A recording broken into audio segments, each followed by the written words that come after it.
یہاں اپنے ناظرین کو اہم خبر دیں۔ فرنٹیئر کور بلوچستان کے سینئر افسران نے زیارت میں دہشت گردوں کے حملے میں شہید ہونے والے اہلکاروں کے لواحقین سے ملاقات کی ہے اور ان کی قربانیوں کو خراج عقیدت پیش کیا ہے۔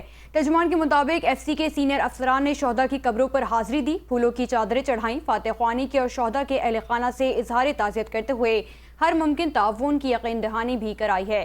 اس موقع پر ایف سی حکام نے کہا کہ ملک کی سلامتی کے لیے جانوں کا نذرانہ پیش کرنے والے بہادر اہلکاروں کی قربانیاں رائیگاں نہیں جائیں گی اور دہشت گردی کے خلاف جدوجہد پوری قوت کے ساتھ جاری رہے گی۔ ترجمان کے مطابق زیارت میں دہشت گردوں کے حملے کے دوران پولیس کے 27 اہلکاروں نے جواں مردی سے مقابلہ کرتے ہوئے جام شہادت نوش کیا تھا۔ ایف سی حکام نے اس عزم کا اعادہ کیا کہ سیکیورٹی فورسز ملک سے دہشت گردی کے مکمل خاتمے تک اپنی کارروائیاں جاری رکھیں گی۔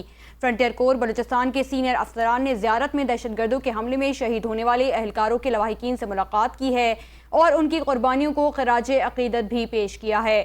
ترجمان کے مطابق ایف سی کے سینئر افسران نے شہداء کی قبروں پر حاضری دی، پھولوں کی چادریں چڑھائیں، فاتح خوانی کی اور شہداء کے اہل خانہ سے اظہار تعزیت کرتے ہوئے ہر ممکن تعاون کی یقین دہانی کرائی ہے۔ اس موقع پر ایف سی حکام نے کہا کہ ملک کی سلامتی کے لیے جانوں کا نذرانہ پیش کرنے والے بہادر اہلکاروں کی قربانیاں رائیگاں نہیں جائیں گی۔